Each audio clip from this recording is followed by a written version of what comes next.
Donc je vous présente Paul et Sarah. Paul est un vigneron à Bergheim qui rencontre Sarah qui aime bien les vins d'Alsace et qui est en vacances cet été en Alsace dans le domaine de Paul, mais qui habite Sao Paulo au Brésil. Sarah est tombée amoureuse des vins de Paul et a envie d'acheter 18 bouteilles de crémant.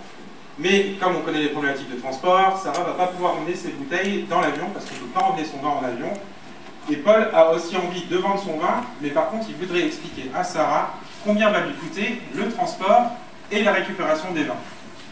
Dans un contexte particulier, on est dans la vente du vin. Paul il est aussi un peu perdu parce qu'il ne comprend pas tout. En France, on met les bouteilles dans des colis, on les envoie, ça marche tout seul. Quand on doit envoyer en UE, on envoie avec une facture TTC et on doit trouver un représentant fiscal pour pouvoir livrer les colis. Et par contre, quand on part dans le reste du monde, il faut payer le transport, les taxes diverses, les TVA locales, il faut tout faire ça avec des déclarations à la douane, avec des problématiques diverses et variées. Donc Paul, même dans son caveau, quand il a sa cliente en face de lui, il n'a pas forcément la réponse. Donc avant de rencontrer Sarah, Paul s'est dit, j'aimerais quand même un jour qu'on me propose une application qui me permette, dans mon caveau, avec un client en face de moi, de pouvoir lui dire combien ça va lui coûter de récupérer ses bouteilles, mais surtout quel va être le montant de la facture que va lui présenter le livreur quand il va se présenter devant sa porte pour régler les taxes d'importation et la TVA. Et il s'est dit, et si avec tout ça, en plus, l'application a pouvait tout faire ça en un clic, quand je suis dans mon caveau, ce serait juste génial. Donc on s'est réunis ce week-end avec des professionnels de la banque, du transport, du milieu viticole pour proposer Wild Up. Wild Up, c'est une application dédiée aux vignerons qui va leur permettre d'identifier avec les clients les coûts associés au transport et à la récupération des colis directement dans le pays de destination. Donc on va prendre le cas de Sarah. Donc Sarah, elle habite au Brésil, à Sao Paulo, elle a envie de commander 18 bouteilles, ça va représenter un colis, le montant du colis hors taxe c'est 220 €, ça va lui calculer le coût par les différents transporteurs d'expédition du colis et les taxes totales que Sarah va devoir payer quand le livreur va se présenter devant sa porte. Ça va effectivement lui permettre de savoir effectivement combien coûte effectivement le colis, de favoriser et d'avoir une vision claire sur l'achat d'intention et l'achat d'opportunité au cas où. Donc une fois qu'on a fait ça, le vigneron peut choisir l'offre en fonction du transporteur. Une fois qu'il a choisi l'offre au niveau du transporteur, il a l'estimation, il va utiliser sa proposition commerciale et son devis. Une fois qu'on va glisser ça dans la base de données, ça va nous générer un aperçu de la DUE qu'on va envoyer aux douanes. Et une fois qu'il valide, ça va faire toutes les formalités, commander le transport, commander l'enlèvement et faire les déclarations douanières. Le vigneron, il n'a plus qu'à finir sa dégustation avec sa cliente, préparer tout ce qu'il faut et son colis, et quand Sarah elle rentrera au Brésil, elle aura son colis qui l'attendra et elle n'aura pas de surprise sur les frais de facturation qu'on va lui imposer. Merci.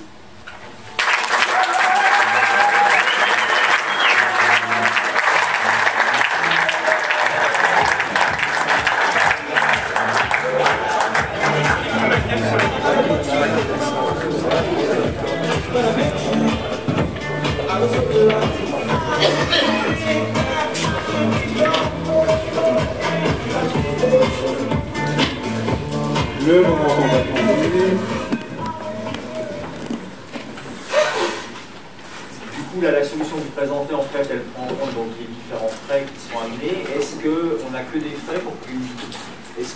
frais pour qu'une bouteille puisse passer une frontière ou est-ce qu'elle doit se faire référencer quelque part? Et si oui, avez-vous pensé à cette problématique?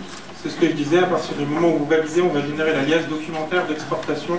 C'est le point qu'on a eu hier pendant 2 heures avec les douanes, sur comprendre ce qu'il fallait faire, quelques petites surprises dans un hackathon, de découvrir quelques nouvelles formalités douanières pas identifiées. Donc l'objectif, c'est vraiment une application, c'est prise tout expédié. Il n'y a plus rien à faire, c'est fait, et il y a juste qu'on vient récupérer le colis, que ça arrive chez le client, et on s'occupe de toute la partie documentaire. Quel est votre modèle commercial? Alors le modèle commercial, c'est sous forme d'abonnement pour les vignerons, avec aussi un travail sur une rétribution par les transporteurs sur le guide de transport apporté.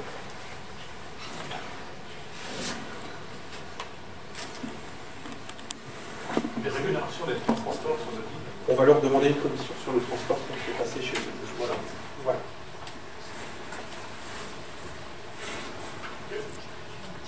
On va essayer en tout cas. Hein. Voilà. Ah bah oui. Sinon on ne les référence pas. Vous êtes victimisé, les vignerons aujourd'hui, l'export de cette typologie, par exemple, ça représente à peu près combien de pourcents de... Alors moi je travaille avec une coopérative où la moyenne de vignerons fait quand même 80% de ses ventes de vin en exportation. En exportation, hors UE ou hors UE. Aujourd'hui là on est plus sur du... Généralement c'est du business to business, on va chez un importateur. Là, on est sur créer une nouvelle opportunité d'envoi beaucoup plus simplifiée sur du professionnel à particulier, ce qui est très compliqué au niveau douanier. Ce qui a l'avantage de faciliter la vente au caveau, qui est pour un vigneron la vente à plus forte valeur ajoutée. Quand vous envoyez un importateur, le vigneron va vendre au tarif importateur. Là, on vend au tarif caviste, au tarif cave plutôt. L'objectif, c'est de vendre correctement pour eux et de créer un nouveau canal de distribution beaucoup plus simple que de passer 3 heures de formalité douanière, où cette marge, vous allez la perdre, donc vous n'avez pas intérêt à faire ça. Vous avez pas chez l'importateur. Dans la plupart des pays étrangers, est-ce qu'il n'y a pas justement une obligation de passer par un importateur? Ça dépend des pays. Après, il y a les réseaux interpro qui ont déjà des importateurs avec lesquels on peut travailler pour faciliter la négociation de l'import. Donc il y a le représentant fiscal et l'importateur, c'est pas forcément la même chose. Du coup, c'est trouver le représentant fiscal ou le représentant légal pour pouvoir faciliter l'importation. Comme dans les pays du nord de l'Europe, on est obligé d'avoir quelqu'un pour entrer dans le pays.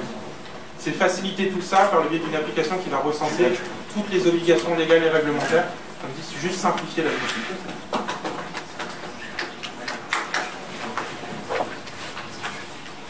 Pas de quoi d'appli concurrent. Personne ne s'est encore attaqué au fait de récupérer les contraintes douanières dans l'ensemble des pays du monde. Si c'est la réponse. Il y a peut-être une raison. Il y a peut-être une raison déjà parce que techniquement il faut être un peu fou pour pouvoir le faire.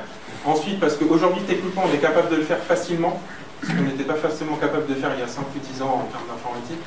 Aujourd'hui la seule contrainte qu'on a c'est d'identifier les contraintes réglementaires. Maintenant on a des process informatiques qui permettent d'avoir la veille réglementaire, qui permettent de le faire en continu. Vous avez pensé à inverser le processus aussi, que la personne chez elle, à Sao Paulo, se dise, bah, tiens, je pourrais accéder à tous les viticulteurs alsaciens, et puis, du coup, acheter les prix en cave, plus les taxes. Alors l'objectif c'est que ça soit disponible sous forme d'API aussi, qu'on puisse connecter effectivement du coup, sur les sites web des vignerons qui veulent envoyer avec des bons prix sans surprise pour les clients. Après recensement, ça c'est pas encore possible. Chacun son métier. Nous, on propose la facilitation des frais d'exportation du transport. Alors, on comprend bien qu'il y a une opportunité. En pratique, donc ça peut se révéler assez rapidement complexe. Donc, c'est quoi la première étape, la prochaine étape, finalement, dans la mise en œuvre de cette application? Quel pays, comment est-ce que maintenant vous avanceriez dans la mise en œuvre pratique de ce projet? Alors on va faire assez simple. La première étape, la prochaine étape, c'est d'aller voir l'interpro, soit le Saint-Mira, soit le SIVA, pour discuter avec eux des pays cibles. On sait que 80% des exportations se font dans la couronne autour de l'Alsace. Donc travailler sur des pays cibles, à identifier les partenaires avec qui on peut travailler et à déployer l'application. Comme on dit, on va d'abord travailler à aller toucher là où on aura le plus de chances d'envoyer de colis, et à tester l'application et ensuite la déployer dans l'ensemble, dans d'autres pays, avec des contraintes réglementaires un peu plus complexes. Et la vraie prochaine étape, c'est mon rendez-vous avec les douaniers dans 2 semaines, pour clarifier 2-3 points. Ah non, non,